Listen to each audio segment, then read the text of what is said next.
Nuestro colaborador permanente de Brújula Internacional y la revista Diplomacia, Dylan Pereira, ha hecho una gira de estudios por varios países, entre ellos Europa, y hoy se encuentra en Portugal. Importante preguntarle lo que la prensa hoy tiene análisis en profundidad con la presencia de la Unión Europea en la reunión con el presidente de los Estados Unidos, Donald Trump, y la actitud, sobre todo los europeos, frente a Rusia en ese posible acuerdo que van a firmar con Kiev, con Zelensky. ¿Cómo ven los europeos que están preocupados por la situación de Estados Unidos, distinta a la tradicional,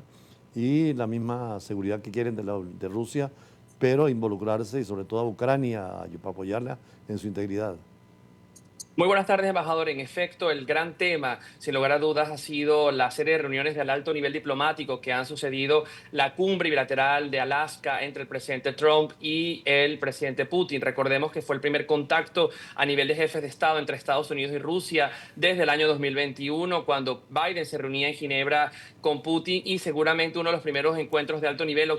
con Occidente desde el inicio de la invasión a gran escala del año 2022 de la Federación Rusa contra Ucrania. Los europeos hicieron parte, entre ellos 6 grandes líderes de la Unión Europea, la presidenta de la Comisión Europea Ursula von der Leyen, la primer ministra italiana Giorgia Meloni, Keir Starmer del Reino Unido, Emmanuel Macron de Francia, y también el presidente de Finlandia acompañaron posteriormente al presidente Zelensky el lunes pasado a la Casa Blanca, dentro de este espíritu de cooperación paneuropeo que ha sido fundamental en apoyar las capacidades de defensa de Rusia. Recordemos que la Unión Europea ha sido el donante principal a Kiev en los últimos casi 4 años de guerra, sumando más de 160.000 millones de euros en ayuda financiera y militar del bloque comunitario a Ucrania, y además con la expectativa de poder en el futuro cercano adherir a Kiev a los Estados miembros de la Unión Europea. 3 grandes preguntas sobre el tapete en este momento. Por un lado, esa eventual cumbre bilateral entre el presidente Zelensky y su homólogo ruso, Vladimir Putin, que sería el primer encuentro a alto nivel desde la invasión rusa de febrero del 2022.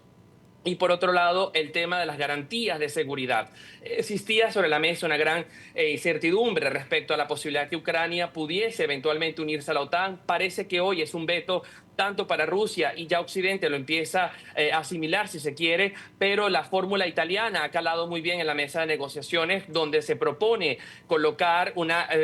garantías de seguridad semejantes a las que provee el artículo 5 del Tratado de Washington, el Tratado de la OTAN, en el que un ataque a uno de los miembros significaría un ataque a los 32 miembros de la OTAN, de forma tal de garantizar no solamente una capacidad armamentística capaz de evitar cualquier futura agresión rusa, pero en caso de que esto sucediese nuevamente en territorio europeo, pues existiese una mayor coordinación de los Estados miembros con Kiev, y eventualmente también una participación directa de Estados Unidos en estas garantías de seguridad. Es importante el señalamiento que hace Dylan Pereira sobre el artículo 5 de la OTAN. Esa solidaridad en caso de un ataque le daría seguridad a Kiev, sobre todo. Ucrania se sentiría más segura frente a Rusia, aunque seguramente van a tener que ceder parte del territorio. No sé cómo lo ves, Dylan,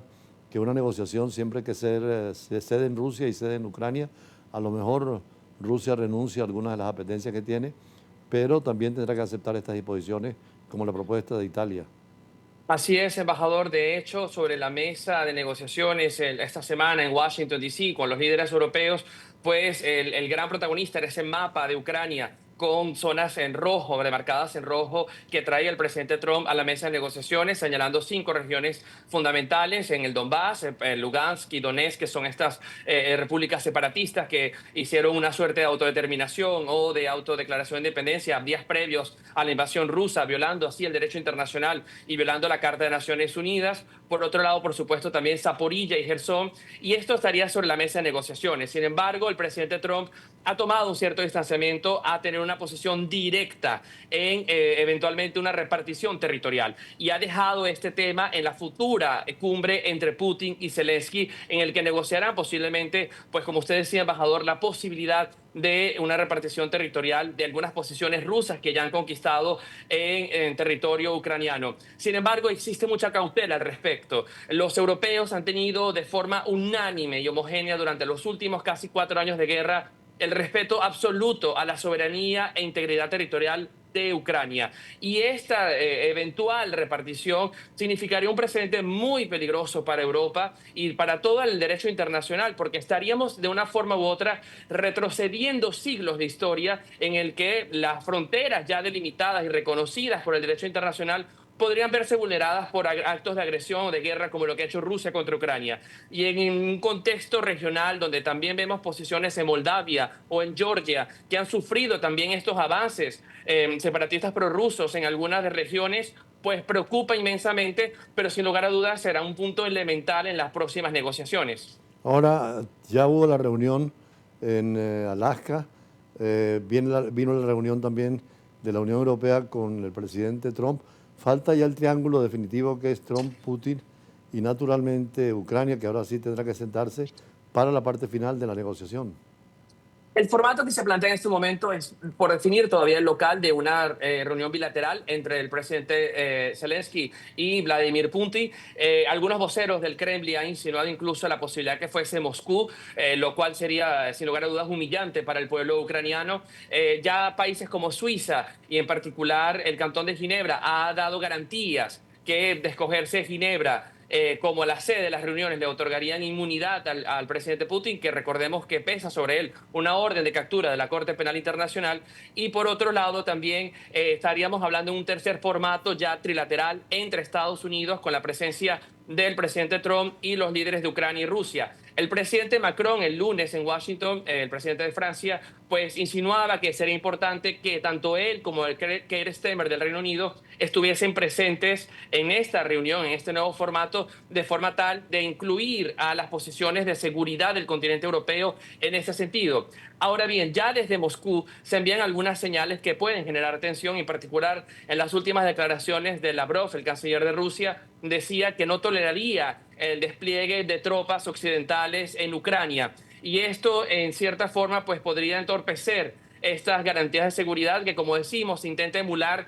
aquellas que son otorgadas por el artículo 5 de la OTAN sin requerir el ingreso de Ucrania a la Alianza Atlántica. Turquía también ya ha estado involucrada con conversaciones entre el presidente Erdogan y el presidente francés Emmanuel Macron. Y otra de las grandes, quizás, conclusiones de esta garantía de seguridad es que parece haberse pactado ya en Washington que la Unión Europea financiará 100.000 millones de euros adicionales de armamento que Kiev comprará a Washington. Y de una forma u otra es un paso positivo, si se quiere, entre las relaciones entre Kiev y Ucrania, donde pues ya implicaría un involucramiento real y un compromiso real también de Estados Unidos en participar, aunque sea desde el punto de vista de suministros, en estas garantías de seguridad. Otra de las informaciones, Dylan, hoy en día es el cese de fuego en Palestina, allí en la zona de Gaza, la posibilidad de una negociación también donde rusos, americanos, chinos están interesados en una solución final.